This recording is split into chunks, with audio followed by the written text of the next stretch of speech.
안녕하세요. 오늘의 데일리 뉴스레터에 오신 것을 환영합니다. 1. 미국의 음모를 폭로하라. 2. 한국의 깜짝 요청. 3. FA 50개량에 성공했다. 한번 진실을 알아봅시다. 폴란드와의 수출 계약이 성사되면서 FA 50PL의 모델링과 스펙이 공개되었는데 도저히 같은 전투기라고는 믿을 수 없는 수준의 업그레이드가 이루어져 충격을 주고 있습니다. 거기에 미국의 이사 레이더를 장착할 것으로 예정되었던 FA-50PL에 미국이 아닌 한국산 레이더가 장착되리란 소식까지 들려왔는데요. 타이에서 계속 승승장구하고 있자 당황한 미국에서는 원하는 건 다 해줄 테니 사업에 끼워달라고 뒤늦게 요청해 오고 있다고 합니다. 이 소식에 FA-50을 테자스의 경쟁자로 생각하고 있던 인도에서도 도저히 믿을 수 없다는 반응을 보이고 있습니다. 또한 타이에서 개발 중인 새로운 항공기가 DX 코리아 2022에서 공개됐는데 예상치 못한 폭발적인 관심을 받고 있다고 합니다. 카이가 또 한 번 세계 항공기 시장에 폭풍이 될 것인지 자세한 소식 알아보도록 하겠습니다. 총 48대의 FA-50 수출 계약으로 2011년 T-50 수출을 시작한 이래로 사상 최대 규모이자 최초로 유럽 시장에 진출했다는 의의가 있습니다. 이번 계약에 따라 카이는 12대를 2023년 말까지 폴란드에 인도하고 나머지 36대는 2025년 하반기부터 순차적으로 납품할 예정입니다. 또한 이번 계약을 계기로 폴란드 물류허브가 지어지고 4.5세대 전투기 조종사 훈련을 맡을 국제비행학교의 설립도 단계적으로 추진될 계획이라고 합니다.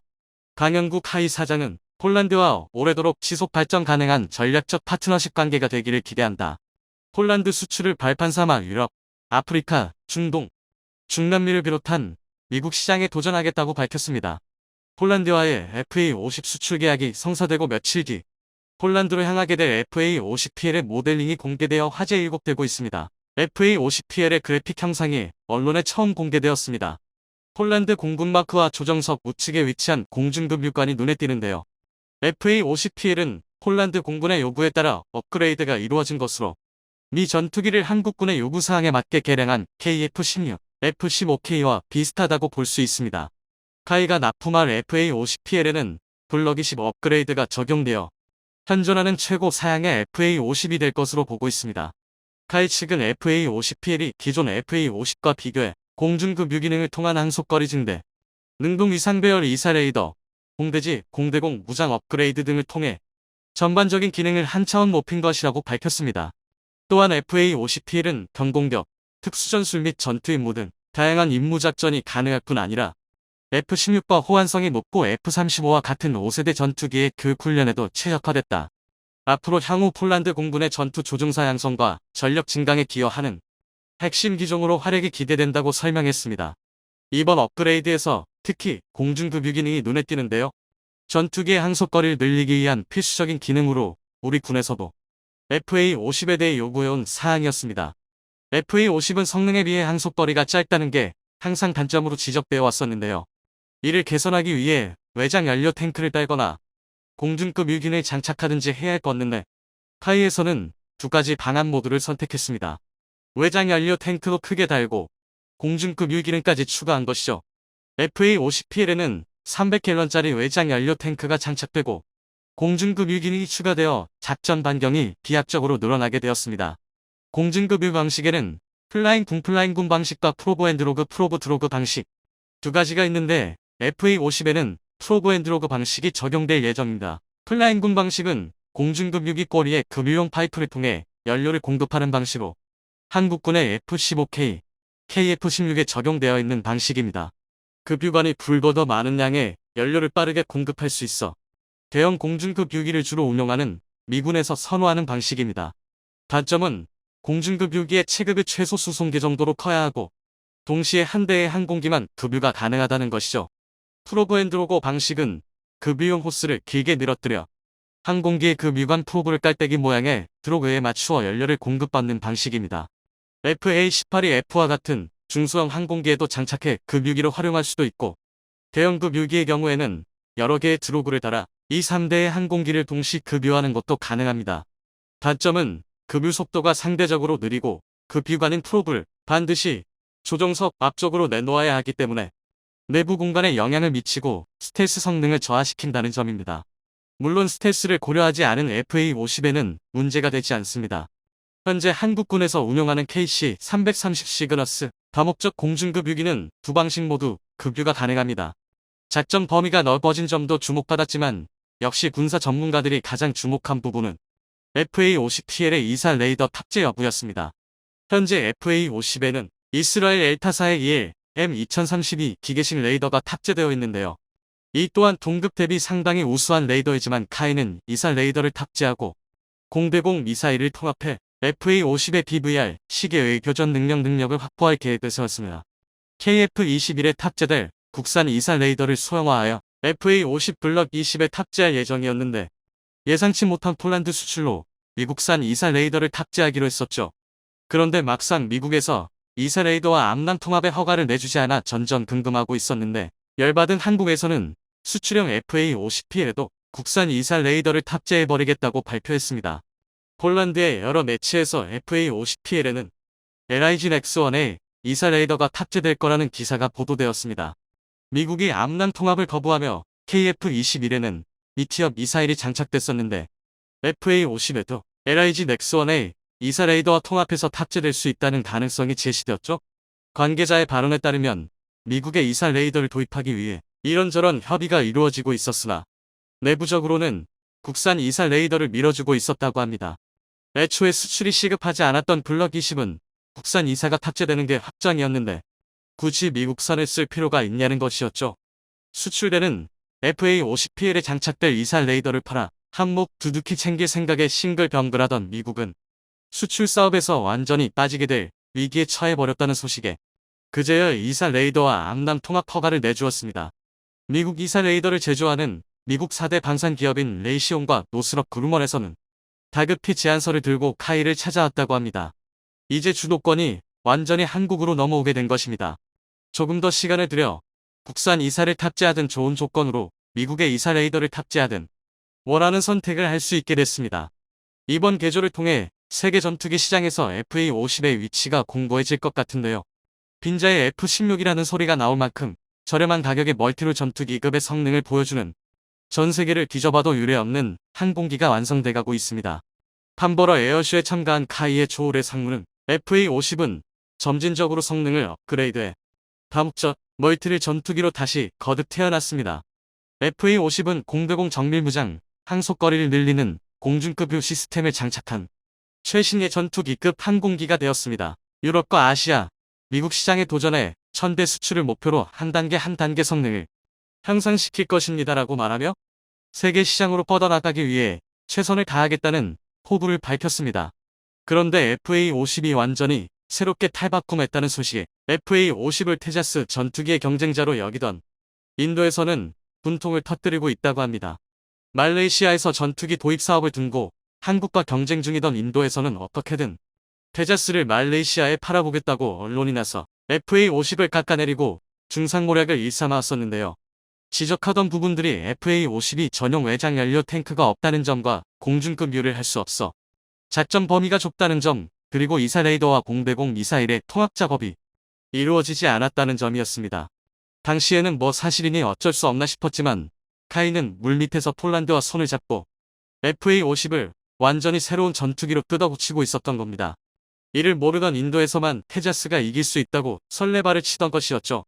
카이에서는 FA-50의 공중급 유 기능을 도입한 김에 공중급 유기도 우리 손으로 만들어 보려는 것 같은데요. 최근 카이에서 새롭게 개발 중인 항공기들이 공개되었습니다. 이번 DX 코리아 2022에서 다양한 한국의 신무기들이 공개되어 주목을 받고 있는데 의외로 가장 큰 화제를 몰고 온 건 다름 아닌 카이에서 개발 중인 다목적 수송기였다고 합니다.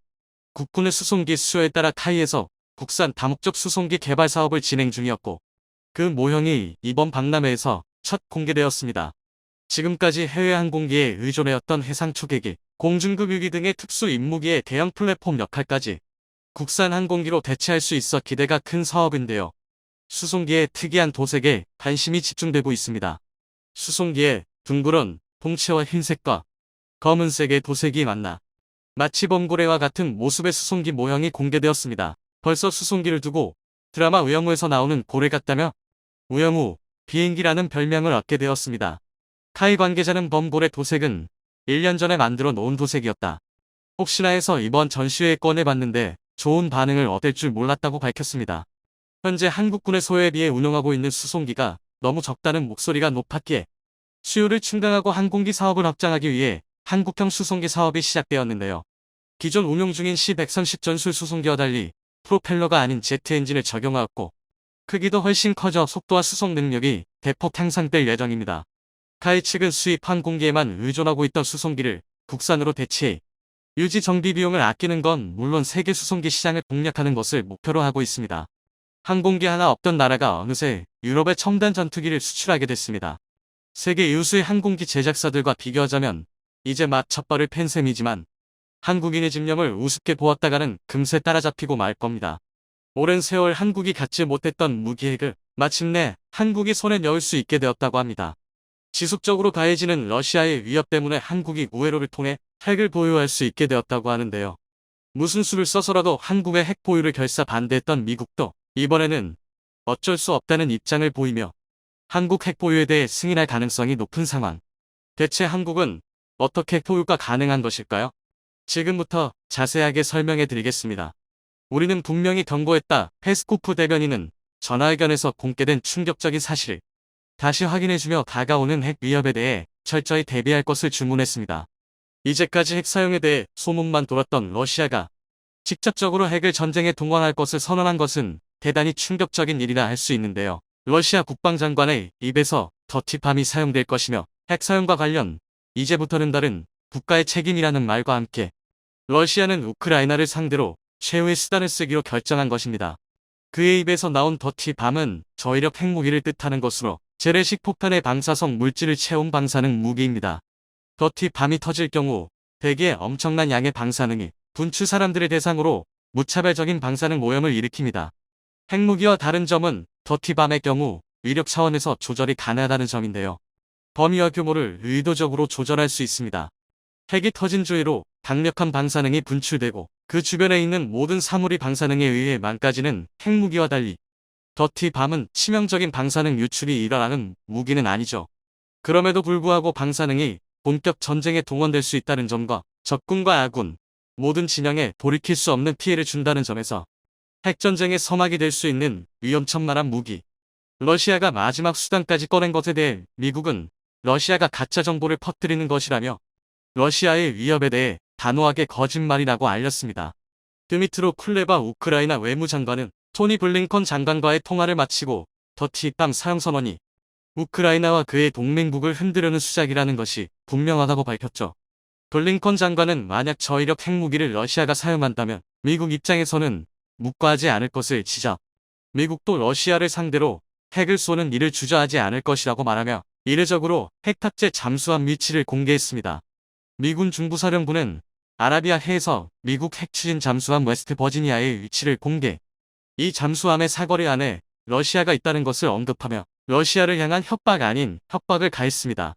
보통 미군의 주력 자산이라 할 수 있는 핵 잠수함을 공개적으로 위치까지 공개한 것은 명백하게 러시아를 향한 미국의 견제 의사라 할 수 있죠. 러시아도 이에 대해 모르진 않았으나 메시지를 바꾸진 않았습니다. 페스코프 대변인과 쇼이구 장관은 미국 핵 잠수함 위치 공개와 발맞춰 더티밤 사용에 대해서 러시아는 사용에 대해 분명히 말했다는 말과 함께 우크라이나 전장에 사용할 것을 암시했죠. 결국 우크라이나 러시아 전쟁에 핵이 등장할 예정인데요. 자칫 잘못하면 대규모 핵전쟁으로 이어질 수 있는 긴급한 상황. 재래식 전쟁과는 차원이 다른 후폭풍이 올 수 있는 핵 사용에 많은 유럽 국가들은 공포에 떨었습니다. 그 중에서는 한국 무기를 수입하며 재난에 대비하던 폴란드가 있었죠. 폴란드는 러시아가 기어코 핵을 사용하려는 모습을 보곤 공포에 질렸습니다. 결국 폴란드 대통령은 미국에게 핵무기를 요청하게 되었는데요. 폴란드 주간지 가제타 폴스카를 통해 공개된 정보에 따르면 안제이 두다 폴란드 대통령이 미국을 상대로 핵 공유 프로그램에 폴란드가 참여하길 바란다고 말하며 핵무기를 폴란드에 제공할 것을 미국에게 요청했다고 밝혔습니다. 폴란드가 안보적으로 강화되기 위해선 핵은 필수라 말한 그는 노골적으로 미국 정부에게 도움을 요청했죠. 그러나 미국 정부는 이러한 요청에 대해 전혀 들은 바 없다며 선을 긋는 모습을 보였습니다. 핵을 다른 국가에 누출하지 않으려는 미국은 명백히 폴란드 대통령이 언론을 통해 밝힌 사실조차 부인하며 미국에선 그런 요청을 받은 적이 없다며 거리를 두었죠. 그러나 최근 러시아에서 더치밤 사용이 본격화되면서 미국도 기존 핵무기 제공 거부 입장에서 선회하기 시작했습니다. 우크라이나 지근거리에 위치한 폴란드 역시 더티밤의 여파에 전혀 무관하다고 볼 수 없기 때문이죠. 폴란드는 러시아 침략의 공포에서 자유롭지 못한 국가입니다. 최근 벨라루스도 기존 중립 입장에서 러시아 편으로 돌아서면서 폴란드도 우크라이나처럼 공격받을 가능성이 높아졌습니다. 그렇기에 폴란드는 다급하게 재래식 병력을 사들이며 전쟁에 급격하게 대비한 것이죠. 그러나 전쟁의 한가운데 빠르게 물량을 생산할 수 있는 곳은 몇 군데 없었고 그 중에서 폴란드 정부의 요구 조건을 만족하는 곳은 단 한 군데였습니다. 바로 한국이 해당 국가였는데요. 한국의 다양한 무기를 직접 본 폴란드는 만족스러운 무기 경험을 통해 다량의 한국 무기를 수입하기에 이릅니다. 실제 올해 국내 방산기업이 폴란드와 맺은 수출 계약은 하나로 약 21조 2,300억 원에 달하는 금액이었습니다. 폴란드는 카이의 FA-50 경공격기 48대, 현대로템의 K2 전차 980대, 하나디펜스의 K9 자주포 648문, K39 다연장 로켓 288문 등 엄청난 양의 무기를 싹쓸이하면서 구입을 서둘렀죠. 다른 국가에서 걱정할 정도로 폴란드는 너무도 많은 물량을 선주문하면서 도입을 서두르는 모습을 보였습니다. 한국도 엄청난 물량의 생산 라인을 전체 다 가동하는 등 폴란드의 요구 조건에 맞추기 위해 24시간 공장 가동에 들어갔죠. 그런데 놀랍게도 21조 금액의 무기 수입으로 끝나는 것이 아니라 추가 무기 도입까지 폴란드가 선언한 것입니다. 현재 독일의 라인메탈사와 호주에서 경합을 펼치고 있는 한국의 레드백까지 폴란드가 구입을 검토한 것이죠. 마리우시 부아시차크 폴란드 부총리 겸 국방부 장관은 자체 개발 장갑차 보르스포르크의 보안 수단으로 한국의 AS-21을 고려하고 있다고 밝혔습니다. AS-21은 레드백의 개발 단계 코드명을 지칭하는데요. 레드백 테스트를 시작했다고 밝히며 레드백 사진을 SNS에 올린 것입니다. 폴란드에서 만약 레드백까지 추가 구입을 검토한다면 약 8조 5천억 원에 해당하는 금액을 추가하는 것인데요. 한국이 아니었다면 불가능한 수준의 무장을 폴란드는 갖추면서 본격적인 전쟁 대비에 나선 것이죠.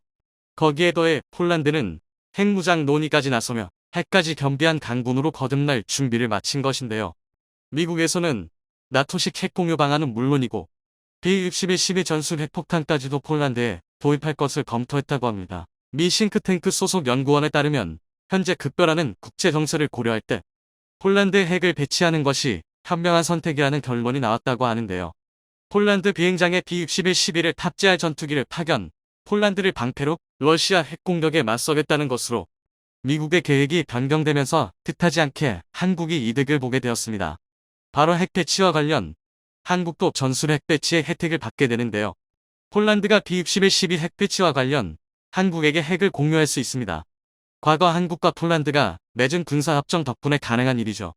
과거 2014년 한국은 폴란드와 군사협정을 체결, 양국 사이의 국방 분야 협력과 교류를 중점으로 두 국가 사이의 우호 증진을 위해 협정이 체결되었습니다. 그리고 이 협정에는 군대에 필요한 군수 지원은 물론이고 당사자 군대에 대한 현대화된 무장 및 군사 장비 제공을 포함한 무장 및 군사 장비 공유가 포함되어 있습니다. 다시 말해 핵도 이 공유의 개념 아래에 들어갈 수 있다는 뜻이죠. 특히 한국과 지속적으로 군사 협력은 물론 방산 분야에 있어 교류가 잦았던 입장이기에 핵 문제에 있어서 폴란드는 한국의 입장을 10분 이해할 수 있는 국가입니다. 바로 옆에 붙어있는 북한의 탄도미사일 위협은 물론 중국과 러시아의 위협에서도 한국이 자유롭지 않다는 것을 폴란드 역시 이해하고 있기에 한국의 핵무기 소유에 대한 염원을 잘 이해하고 있죠. 게다가 한국 내에서 불고 있는 핵무기 보유 여론에 대해서도 폴란드는 최근 한국과의 교류를 통해 잘 인지하고 있는 상황. 다시 말해 미국에게 제공받은 핵을 한국에게 넘겨주는 것은 물론 공동관리까지도 나설 수 있는 셈입니다. B-61-12 무기에 대해서는 이미 미국도 한 차례 한국에게 제공하는 것을 검토한 적이 있었기에 미국도 한국에게 핵을 배치하는 것이 기술적으로 어려운 일이 아닙니다. 그리고 러시아의 더티밤 사용으로 북한에서도 더티밤 사용을 진지하게 고려한다면 미국 입장에서도 한국이 대비할 수 있게 핵을 제공해줘야 하는 상황. 이래저래 한국이 폴란드를 통해 핵을 공유받는 것은 큰 문제가 없는 상황인 것이죠. 덕분에 한국은 미국의 반대에도 불구하고 핵을 마침내 손에 넣을 수 있게 되는 것입니다. 불가항력에 가까운 국제 정세와 폴란드와의 물자 협력 덕분에 가능한 일이지만 비로소 북한에 맞설 무기를 한국도 소유할 수 있게 되는 것인데요. 오랜 염원인 한국 핵보유가 마침내 현실에 실현되길 기원하며 러시아는 물론이고 북한의 1위까지 핵을 친 국가들이 그뿐 아니라 미국도 한국에 양보해야 한다. 바이든과 미국 백악관 핵심 인사들이 현대차가 보낸 편지 한 통에 난리가 났습니다. 세계 최대 규모의 자동차 시장을 보유한 미국을 자극하지 않기 위해 그동안 우회적인 방법으로 바이든과 백악관 고위급 인사들을 설득하려 했지만 수개월 동안 아무런 변화가 없자 현대차가 결국 칼을 빼든 것입니다.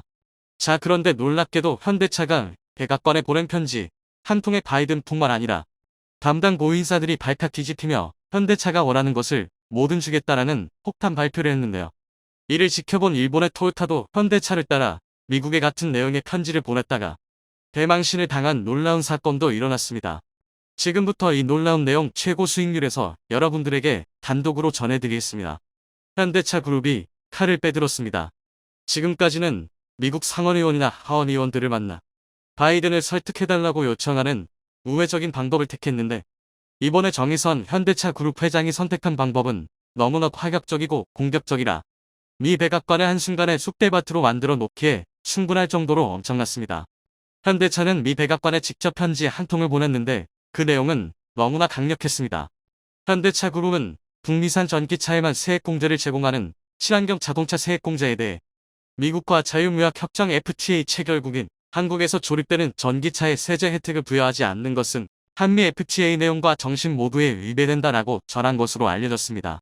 그러면서 이라 발표 전 이미 조지아주주 전기차 전용 공장 건립 계획이 잡힌 점을 강조하며 법안 발표 이전에 미국 전기차 공장 건설에 대해 구속력 있는 약속을 한 법인에서 제조한 전기차는 북미 조립 요건을 충족한 것으로 간주하거나 유예기간을 허용해야 한다라고 통보했는데요.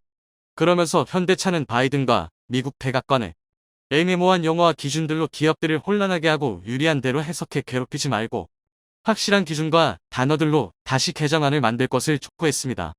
일각에서는 현대차가 미국 백악관에 보낸 편지에 미국이 한미 FTA를 위반했다라고 언급한 것은 바이든이 한국차별법을 끝까지 고쳐주지 않는다면 미국을 WTO에 제소할 것임을 시사한 것이라 전했습니다. 한국의 산업통상자원부 장관도 더불어민주당 김한정 의원이 이라가 한미 FTA나 WTO 규정을 위반했느냐는 질의에 위반 소지가 높고 필요한 경우 WTO 제소 절차를 진행할 것이라고 답하며 현대차가 미국을 WTO에 제소할 경우 전폭적으로 지원하겠다는 의지를 밝혔는데요. 이 장관은 한미 FTA 규정상 문제 제기를 위해서는 한미 FTA나 WTO 절차 중 하나를 선택하도록 돼 있다라며 두 개를 잘 비교해 봐야지만 WTO로 가면 같은 입장인 일본, EU연합 국가들과 공조가 가능한 면은 있다라고 설명했습니다. 그는 이어 미국의 11월 중간선거 이후 상황 변화가 있을 것으로 생각한다라며 독일 등 EU도 중간선거까지는 목소리를 크게 내지 않고 있는데 우리는 중간선거 전까지 물밑 작업을 잘 진행할 것이라고 덧붙였습니다. 더 놀라운 것은 바로 현대차 뒤에 있는 조력자인데요. 한국 최고의 로펌 김앤장과 미국계 초대형 로펌 레이턴 와킨스와 오멜번 EM 마이어스가 현대차를 적극적으로 돕고 있다는 것입니다. 레이턴 와킨스는 한때 로펌 세계 1위를 기록했을 정도로 엄청난 영향력을 지닌 세계 최고의 로펌으로 대한민국에서 독보적인 존재 자랑하는 김앤장보다 무려 4배나 높은 매출액을 기록하고 있습니다. 레이턴 와킨스는 전세계 주요국 30개국의 사무소를 두고 각국 정부 고위 관계자들과 긴밀한 관계를 구축했으며 항상 절대 불가능해 보이는 일을 가능하게 만들며 세계 1위 로펌으로 성장했습니다. 실제로 레이턴 와킨스는 현대차의 보스턴 다이내믹스 인수를 가능하게 만든 장본인인데요. 보스턴 다이내믹스는 미국에 있는 세계 최고의 로봇 기업으로 너무나 압도적인 로봇 기술력을 보유한 나머지 다른 기업이 이 기술로 로봇 무기를 만들기라도 한다면 큰일이 나는 것을 우려했습니다. 게다가 미국이 아닌 다른 국가의 기업이 사는 것은 미국 정부가 절대로 허락하지 않았죠.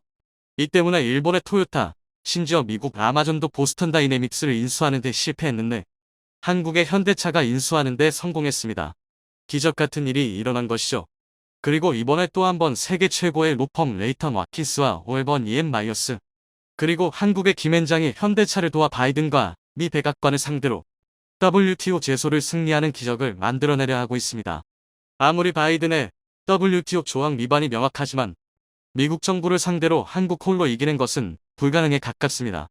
하지만 세계 최고의 로펌인 레이턴 와킨스가 주요 30개국 정부 및 기관들과 만들어 놓은 강력한 네트워크를 이용해 독일, 영국, 프랑스, 인도 등 주요국 정부들을 모두 현대차 편으로 돌려놓는다면 이야기는 완전히 달라집니다.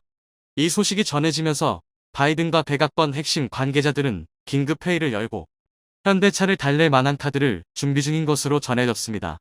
실제로 현대차는 미국의 인플레이션 감축법이 발효된 이후 심대한 타격을 입고 있습니다. 지난 8월 16일 미국 바이든 대통령이 서명하면서 즉시 발효된 이후로 가장 심각하게 우리의 현대와 기아 전기차의 보조금이 중단되면서 심각한 피해를 입히고 있기 때문입니다. 벌써 계약 대수의 30% 이상이 줄어들고 있고 어려움은 가중되고 있습니다. 현대차의 전기차가 미국산 전기차보다 제화물이 훨씬 더 멋있고 성능도 좋은 것이 사실이지만 미국산 전기차가 무려 1,000만 원이나 더 저렴하면 미국 소비자들은 미국산 전기차를 택할 수밖에 없습니다. 현대의 아이오닉5는 미국에서 벤츠, BMW까지 물리치며 전기차로서는 세계 최초로 올해의 SUV로 선정되는 영광을 안았습니다. 미국의 한 소비자는 현대차 아이오닉5를 사려 했지만 GM 전기차로 바꿨어요. 7,500달러나 보조금을 지급해준다고 하니까 바꾸지 않을 수 없었어요 라고 전했습니다. 자, 그런데 이번에 현대차가 백악관에 보낸 편지 한 통. 세계 최고의 로펌이자 미국 내에서는 절대적인 영향력을 행사하고 있는 레이턴 와트킨스, 그리고 오웰번 EM 마이어스를 등에 업고 바이든을 궁지로 몰아넣자 미국 차의 이익을 몰아주려던 바이든의 계획이 한순간에 무너져 내리는 대반전이 만들어지고 있습니다. 아주 코믹한 일도 벌어졌습니다. 현대차가 미국을 상대로 만들어낸 대반전 시나리오를 지켜본 일본도 현대차를 따라 미국에 편지 한 통을 보냈는데요. 교도통신에 따르면 한국의 현대차와는 달리 일본의 요청은 단칼에 거절당한 것으로 알려졌습니다. 보시면 미국에서 일자리 기여도 압도적인 1위가 한국, 일본은 한국의 2, 3 수준에 그치고 있습니다. 특히 진부한 디자인과 뒤떨어지는 성능으로 이미 미국 소비자들은 일본의 토요타 대신 현대차만 구매하고 있다 보니 미국 입장에서는 토요타에까지 현대차와 같은 수준의 특별 혜택을 줄 필요가 없다고 판단한 것입니다.